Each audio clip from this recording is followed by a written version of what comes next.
FLN de faire aujourd'hui. Et il y a un grave passé qui, nous, en tant que mouvement politique, nous ne pouvons pas rester tranquille. Il y a une question qui est passée dans l'Assemblée, malheureusement, nous n'avons aucun représentant dans l'Assemblée nationale. Et seulement, nous sommes capables de fait que ça peut être transmis dans les travaux de l'Assemblée, peut être transmis en direct l'ONBC et puis peut répondre dans le journal télévisé. Alors, il vient dans le domaine du public et nous sommes capables de faire commentaire. Ce qui m'oblige la population, c'est ce qui peut passer bien grave, ça qui peut passer. Il y a plusieurs thèmes qui nous ont retenir, mais aujourd'hui, nous pouvons seulement prendre deux thèmes.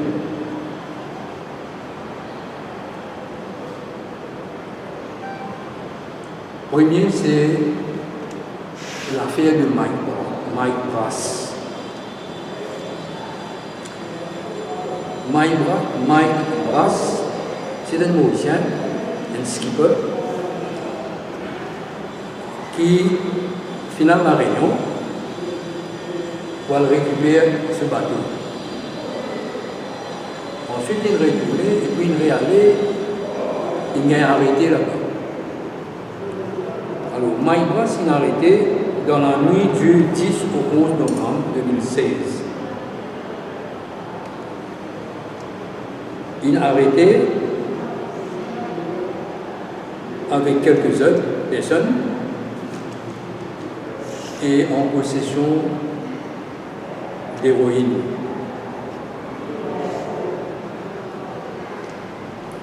Bon, beaucoup de gens ont été attrapés comme ça, mais ce qui est particulier dans le cas là, c'est que depuis 2016, il y a une émission qui diffère dans l'Express Montaire, où là, qui te dit que le commissaire de police, tu signes un passeport, tu signes un document qui réfère au bureau passeport Immigration Office et maintenant il devient un passeport. Bon, ce cas-là, fin prend à la surprise générale l'eau des débats parlementaires, l'eau des débats sur le budget.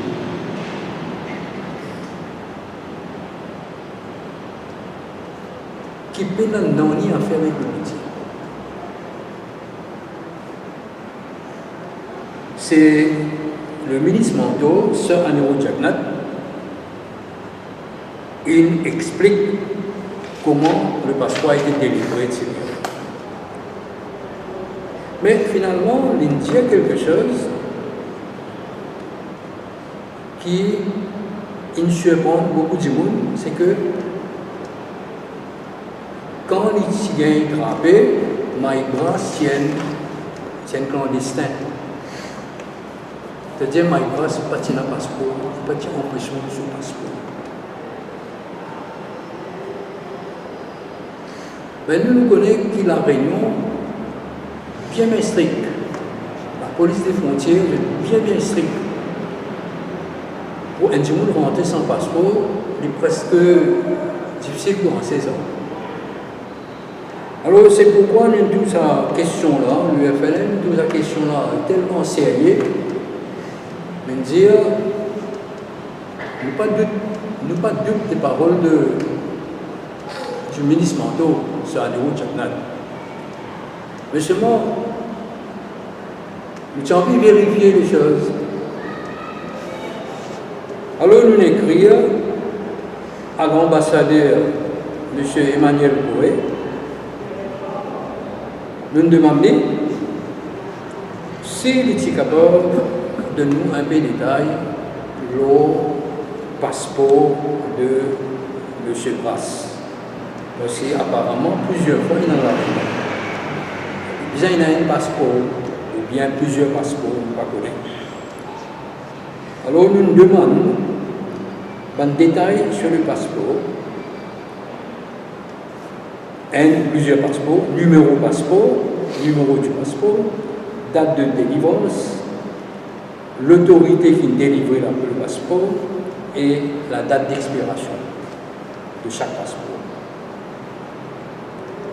Alors, nous expectons que ça va nous renseigner là, nous pouvons gagner et nous poster là et nous envoyons la presse. Aujourd'hui, nous envoyons la presse et nous envoyons la presse mauricienne. Là, après la conférence de presse, nous envoyons la presse réunionnaise aussi. Parce que ça, c'est une affaire qui concerne la région.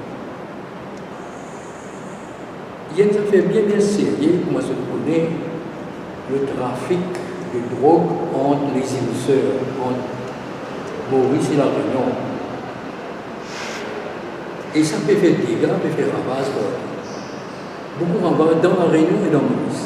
Alors, on pensait qu'il nous demande la collaboration des autorités réunionnaises qui vous donnent un renseignement là-dessus. Et puis, entre parenthèses, on peut dire qu'il nous apprécie qu'il a réglé la France. La France, il inscrit dans le droit français, dans la loi française, je vais inscrire le principe de droit d'accès à l'information. Je donne plus particulièrement mon enseignement, mon journaliste. Et moi, en tant que leader d'un mouvement politique Front Libération Nationale et en même temps un ancien journaliste d'investigation, alors on peut demander la collaboration de l'ambassadeur pour donner ce enseignement. Mais il y a aussi la question que il y a ce qu'on appelle parliamentary privilege, c'est-à-dire une information qui dit dans le Parlement, c'est ne pas être sujet à être l'objet de poursuites ou de choses. Et aussi, vous connaissez que le Parlement, c'est un espace que je gère le mandat d'affaires entre les parlementaires. C'est-à-dire, le speaker, c'est lui qui décide quelque chose qui va passer devant. Alors, pour différents sein à l'Assemblée nationale, nous devons envoyer une copie de la lettre à Madame Anoumandji, la présidente. Ça, c'est concernant l'affaire de MyPass. Maintenant, comment nous disons, il y a plusieurs thèmes qui nous relèvent, qui nous comprennent dans les autres conférences de presse. Et là, nous posons un deuxième point. C'est une question importante qui arrive, qui peut passer dans le droit. Un rite élection infini tiré pour la partielle au numéro 7.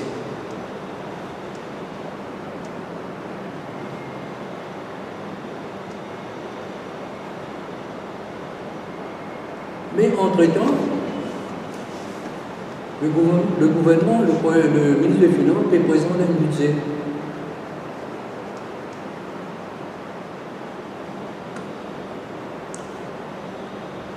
Et certaines mesures dedans, nous pensons qu'il visait d'être manifesté pas dans le budget. Parce que la nomination date finie fixée, fixé au 17 août 2019 et l'élection même fixée le 13 novembre. Nous remarquons que dans le budget, il y a certaines mesures qui ciblaient certaines catégories du monde. Par exemple, je peux dire pour donner 1000 roupies par mois à partir de janvier 2020 à ban fonctionnaire. C'est une catégorie du monde. Une autre catégorie du monde, c'est ban pensionnaire. Il y a 500 roupies par mois à partir de janvier 2020.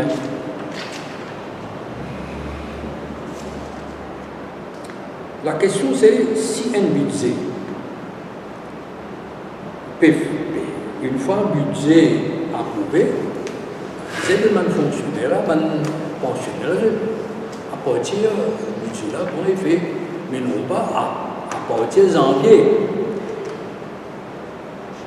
Il y a aussi le cas de jeunes entrepreneurs, peut-être 500 000 roupies, pour ouvrir un micro-projet, pour démarrer un micro-projet. Ben, nous ne connaissons pas qui ça m'a dit qu'on a été, qui ça m'a jeune a été, est-ce qu'ils ont un gouvernement une analyse, il y a des gens qui n'ont pas, il y a tout, nous ne pas tout dedans. Alors, dans ces trois cas-là, et puis dans les autres cas, il y a aussi des choses qui nous ont planteurs, etc. Il y a des autres catégories encore qui gagnent, qui payent leur argent pour eux, dans le budget. Mais ça a donné une perception qui est capable et dans ce qui appelle électoral bribery. Et qui pour fausse les élections.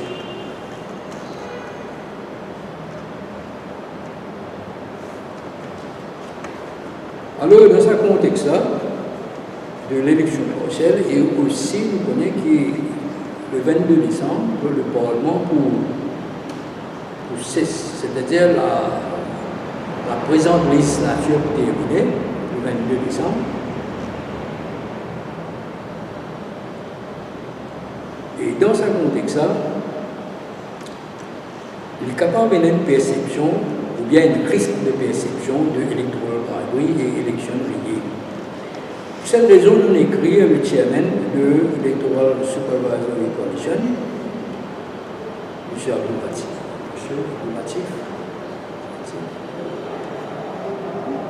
Chairman de la Supervisory Commission. Alors, nous présentons seulement un point qui nous avance là.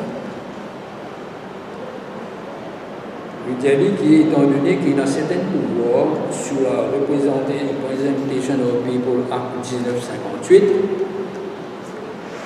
alors nous demandons que s'il est capable de prendre certaines actions. Nous connaissons que sa poste électorale de chairman de l'Electoral Supervisory Commission, ce chairman bien seulement pas capable d'exercer aucune pression. Ce qui nous veut dire là, c'est pas une pression, ce qui nous veut dire nous, c'est qui nous veut dire, étant donné qu'il y a ces perceptions-là, étant donné qu'il y a certains pouvoirs qui sont là sous la loi, alors nous demandons n'importe quelle action qui se prend là, il faut bien venir.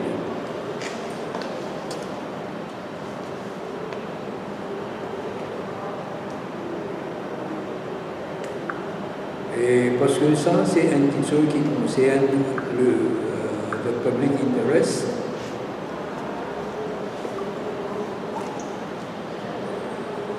Et qui est inscrit dans la Constitution de Maurice.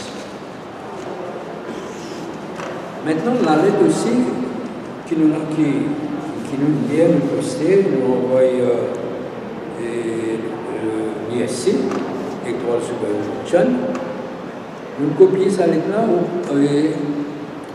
en l'acting président M. Vayapouri et aussi la tournée générale qui est sur l'advisor. Elle nous demande la tournée générale s'il est capable de faire le cabinet connaît de ça va un point qui nous a avancé là et son chef le Premier ministre. Maintenant, étant donné que la situation présente est exceptionnelle, parce que dans le passé, nous connaissons quand l'élection près, le ministre, le gouvernement n'est pas présent dans le budget, il attend que le nouveau gouvernement présente le budget. Pour sa perception qui nous explique.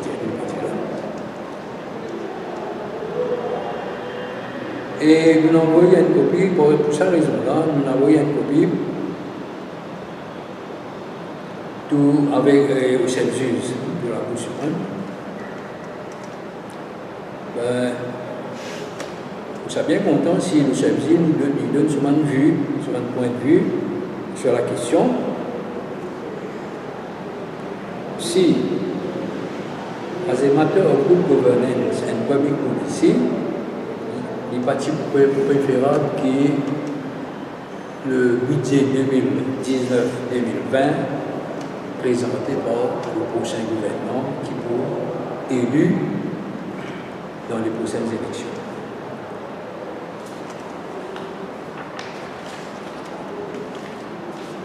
Maintenant, il y a certaines affaires qui nous peut dire qui peut passer, qui est extrêmement grave. Quand nous avons un débat parlementaire, nous réalisons qu'il y a beaucoup de choses qui peuvent causer, qui ne sont pas comme les débats parlementaires du tout.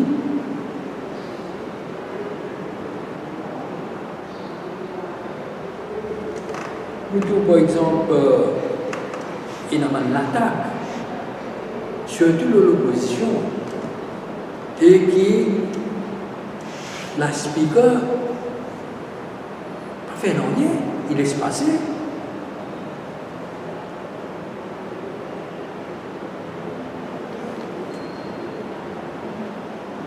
C'est quelque chose qui ne comprend pas du tout.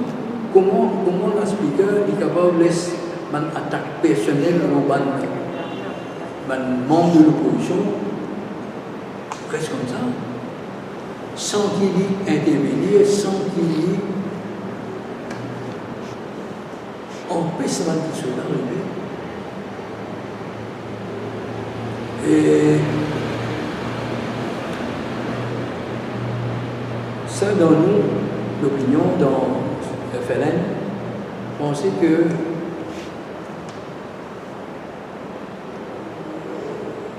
la dignité de l'Assemblée nationale peut être piétinée.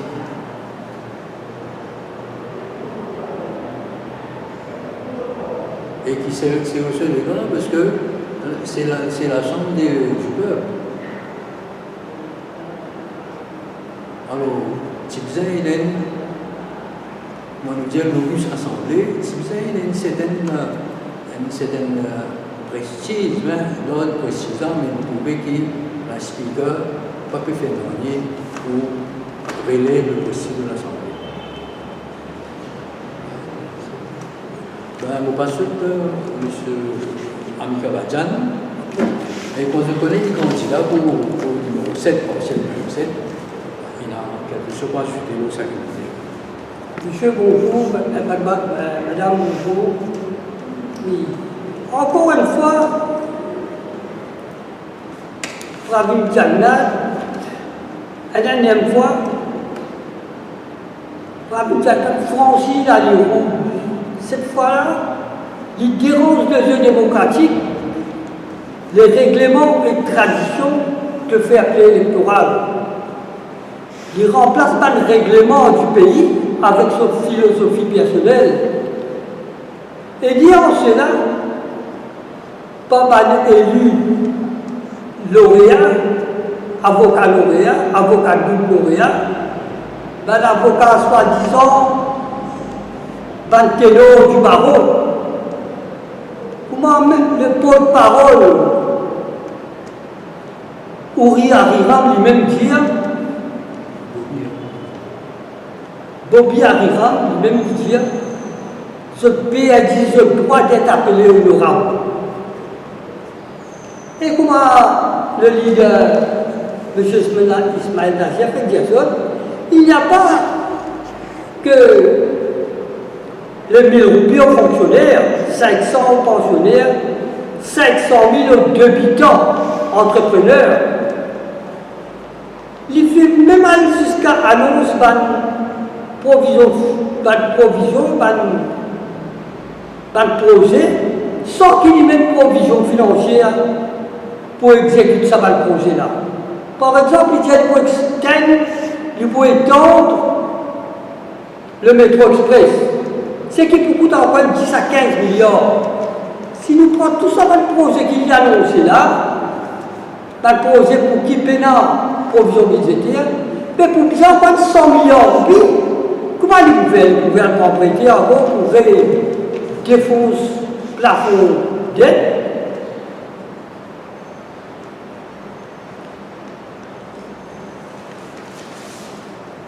Il y a même Jacques Rizal qui fait remarquer de manière très claire, très nette, qui pravine fin suspendre la loi du pays.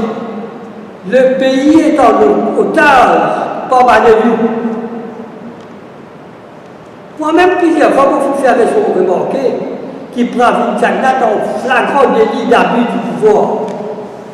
Il y a encore 6 ministères, mais le plus grave, c'est qu'il y a comme Premier ministre qui n'a pas le droit, occupe le poste de ministre des Finances. Il y a Jacques Rizal qui fait une référence au chef.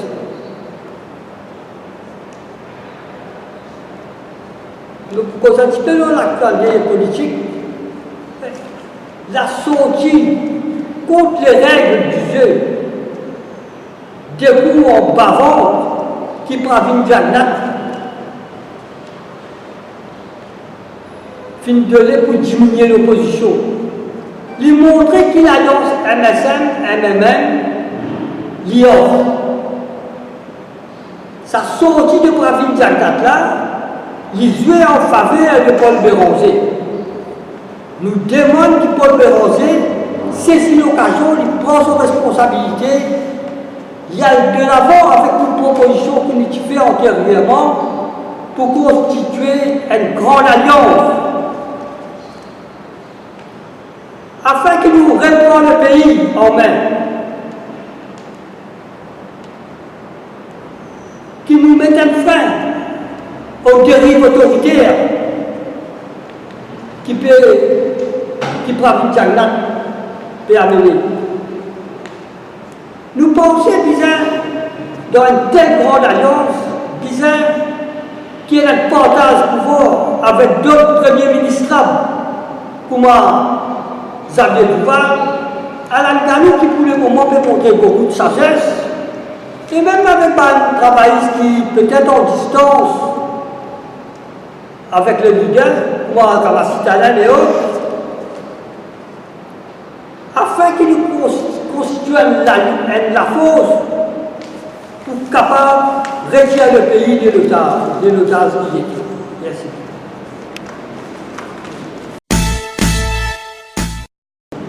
Ça veut dire qu'une rapport pour PRV, Duval-Béranger, c'est une alliance quasiment impossible. C'est le vœu du peuple.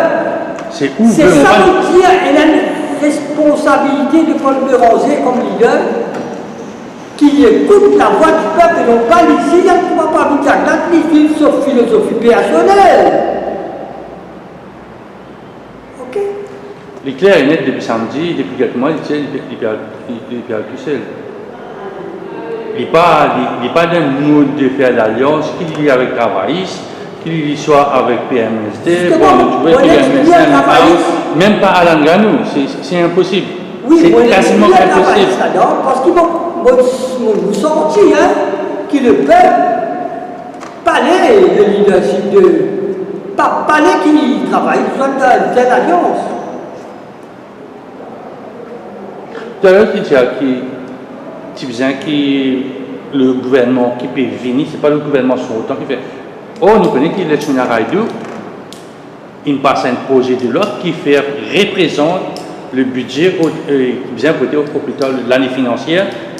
On doit faire les programmes là, on voit cette année de janvier à décembre. Après, l'élection à Raïdou, il vient après le présent de son premier budget, il est référé de 1er juillet au 30 juin.